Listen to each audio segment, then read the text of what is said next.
નમસ્કાર મિત્રો, સ્વાગત છે તમારું અમારી યુટ્યુબ ચેનલમાં। તો મિત્રો, જેએમસી એટલે કે જામનગર મહાનગરપાલિકા દ્વારા અધિક મદદનીશ ઇજનેર વર્ગ 3 ની પોસ્ટ પર ભરતી જાહેર કરવામાં આવેલી છે। તો આ ભરતી વિશે આપણે તમામ પ્રકારની માહિતી આજના વિડીયોમાં મેળવશું, પરંતુ તે પહેલા વિડીયો ગમે તો લાઈક અને શેર કરી દેજો, ચેનલમાં નવા હોય તો ચેનલને સબસ્ક્રાઇબ કરી દેજો।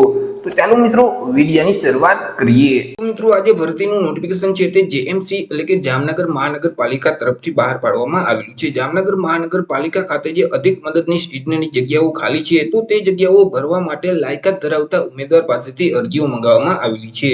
તો સૌથી પહેલા આપણે ચર્ચા કરી લઈશું કંઈક અગત્યની તારીખ વિશે।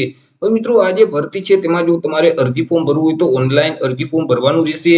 ઓનલાઈન અરજી ફોર્મ કઈ તારીખથી કઈ તારીખ સુધીમાં ભરી દેવાના રહેશે? તો અરજી ફોર્મ છે તે 1/7/2024 બપોરના 12 વાગે શરૂ કરવામાં આવશે।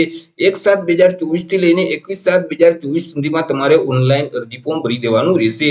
ઓનલાઈન અરજી ફોર્મ જે ઓજાસનું પોર્ટલ છે, ojas.gujarat.gov.in નામની જે વેબસાઇટ છે, તે વેબસાઇટ ઉપર જઈ 21/7/2024 સુધીમાં તમારે ઓનલાઈન અરજી કરી દેવાની રહેશે। ચર્ચા કરી લઈએ પગાર ધોરણ વિશે કે કયા પગાર ધોરણ મુજબ ઉમેદવારને પગાર આપવામાં આવશે। તો અહીં પ્રથમ 3 વર્ષ સુધી ઉમેદવારને ફિક્સ પગાર આપવામાં આવશે। દર મહિને ₹49,600 ફિક્સ પગાર મળવાપાત્ર થશે। 3 વર્ષ પૂરા થઈ જશે એટલે પે મેટ્રિક લેવલ 7 મુજબ પગાર મળવાપાત્ર થશે, એટલે કે ₹39,900 થી લઈને 1,26,600 નું જે પગાર ધોરણ છે તે મુજબ પગાર આપવામાં આવશે। ચર્ચા કરી લઈએ જગ્યા વિશે કે કુલ કેટલી જગ્યા રહેશે, કેટેગરી મુજબ કેટલી જગ્યા રહેશે। તો અહીં જે અધિક મદદનીશ ઇજનેર સિવિલની જે પોસ્ટ છે તેમાં કુલ 70 જેટલી જગ્યા છે। આ જે 70 જગ્યા છે તેમાંથી બિન અનામત વર્ગના જે ઉમેદવાર છે તેમાં સામાન્ય જગ્યા છે તે 21 રહેશે, જ્યારે મહિલા માટે 10 જગ્યા રહેશે। અનુસૂચિત જાતિના ઉમેદવાર માટે સામાન્ય સીટ છે તે 3 છે, જ્યારે મહિલા માટે 2 જગ્યા રહેશે। અનુસૂચિત જનજાતિના ઉમેદવાર માટે સામાન્ય જગ્યા છે તે 7 રહેશે, જ્યારે મહિલા માટે 4 જગ્યા રહેશે। સામાજિક અને શૈક્ષણિક રીતે પછાત વર્ગ એટલે કે ઓબીસી કેટેગરીના ઉમેદવાર માટે સામાન્ય સીટ છે તે 12 રહેશે, જ્યારે મહિલા માટે 6 જગ્યા રહેશે। ઈડબ્લ્યુએસ એટલે કે આર્થિક રીતે નબળા વર્ગના જે ઉમેદવાર છે તેમાં સામાન્ય 3, જ્યારે મહિલા માટે 2 જગ્યા રહેશે। આવી રીતે જે કુલ 70 જગ્યા છે, તો 70 માંથી માજી સૈનિક માટે 7 જગ્યા અને વિકલાંગ વ્યક્તિ માટે 3 જગ્યા અનામત રહેશે। તે સિવાય અધિક મદદનીશ ઇજનેર મિકેનિકલની જે પોસ્ટ છે તેમાં 2 જગ્યા છે। 2 માંથી મિત્રો જે સામાન્ય વર્ગના ઉમેદવાર છે તેના માટે 1 જગ્યા રહેશે, જ્યારે ઈડબ્લ્યુએસ કેટેગરીના ઉમેદવાર માટે પણ 1 જગ્યા રહેશે।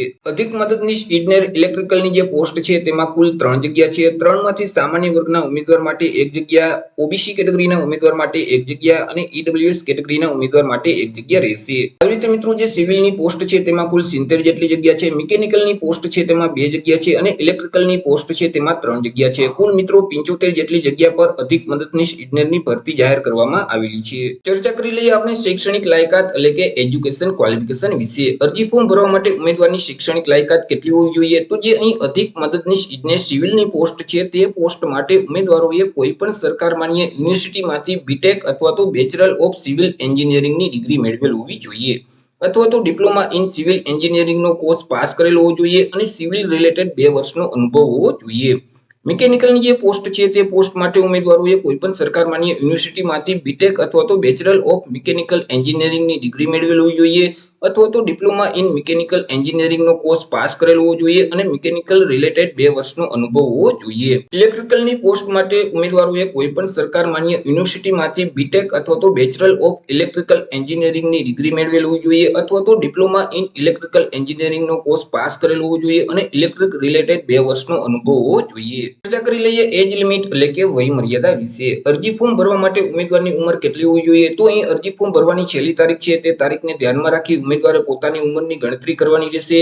21/7/2024 ના રોજ ઉમેદવારની જે ઉંમર છે તે ઓછામાં ઓછી 18 વર્ષ અને વધુમાં વધુ 35 વર્ષની હોવી જોઈએ, પરંતુ જે અનામત વર્ગના ઉમેદવાર છે તેઓને ઉંમરમાં છૂટછાટ આપવામાં આવશે। જેમ કે સામાન્ય વર્ગની મહિલા ઉમેદવાર છે તેઓને 5 વર્ષની છૂટછાટ આપવામાં આવશે। અનામત વર્ગના પુરુષ ઉમેદવારને 5 વર્ષ, જ્યારે મહિલા ઉમેદવારોને 10 વર્ષની છૂટછાટ મળવાપાત્ર થશે। દિવ્યાંગ ઉમેદવાર છે તેઓને 10 વર્ષની ઉંમરમાં છૂટછાટ આપવામાં આવશે। માજી સૈનિક છે તો તેઓએ જે સંરક્ષણ સેવા બજાવેલ છે તે ઉપરાંત 3 વર્ષની છૂટછાટ મળવાપાત્ર થશે।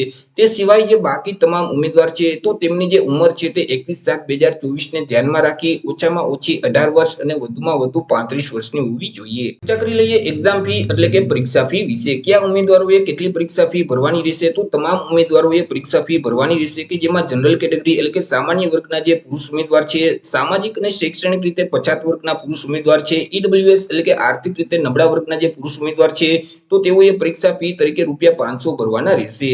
તે સિવાય તમામ વર્ગની મહિલા ઉમેદવાર છે, અનુસૂચિત જાતિ અનુસૂચિત જનજાતિના ઉમેદવાર છે, માજી સૈનિક છે, દિવ્યાંગ વ્યક્તિ છે, તો તેઓએ પરીક્ષા ફી તરીકે ₹250 ભરવાના રહેશે। પરીક્ષા ફી તમારે ઓનલાઈન જ ભરવાની રહેશે। તમે net banking, credit card, debit card કે યુપીઆઈ ના માધ્યમથી પરીક્ષા ફી ભરી શકશો।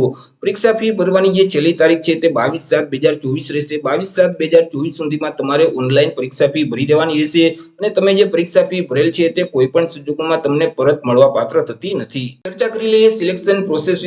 તો ઉમેદવારનું જે સિલેક્શન છે તે એક સ્પર્ધાત્મક પરીક્ષાના આધારે કરવામાં આવશે। એક લેખિત પરીક્ષા લેવામાં આવશે કે જે હેતુલક્ષી પ્રકારની રહેશે, એટલે કે તેમાં એમસીક્યુ પ્રકારના પ્રશ્ન પૂછવામાં આવશે। કુલ 100 એમસીક્યુ પ્રકારના પ્રશ્ન પૂછવામાં આવશે। એક પ્રશ્નનો 1 માર્ક, એવી રીતે 100 માર્કનું પેપર રહેશે। પેપર લખવા માટે તમને 90 મિનિટનો સમયગાળો આપવામાં આવશે। તમને જે ક્વેશ્ચન પેપર આપવામાં આવશે તેમાં ગુજરાતી વ્યાકરણને લગતા 10 પ્રશ્ન પૂછવામાં આવશે કે જેમના 10 માર્ક રહેશે।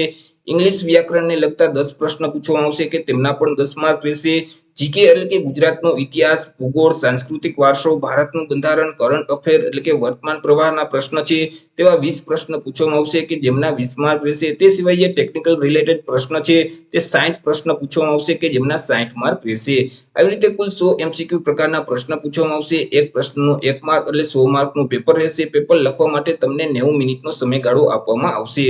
મિત્રો, અહીં જે ક્વેશ્ચન પેપર છે તે અમુક ક્વેશ્ચન ગુજરાતીમાં, જ્યારે અમુક ક્વેશ્ચન છે તે ઇંગ્લિશમાં પૂછવામાં આવશે। આ પરીક્ષામાં પાસ થવા માટે ઓછામાં ઓછા તમારે 35% ફરજિયાત લેવાના રહેશે, એટલે કે 35 માર્ક તમારે ફરજિયાત લેવાના રહેશે। તો આવી રીતે મિત્રો જેએમસી તરફથી અધિક મદદનીશ ઇજનેર વર્ગ 3 ની પોસ્ટ પર ભરતી જાહેર કરવામાં આવેલી છે કે જેમના અરજી ફોર્મ 1 જુલાઈ 2024 થી ઓજાસના પોર્ટલ ઉપર શરૂ કરવામાં આવશે।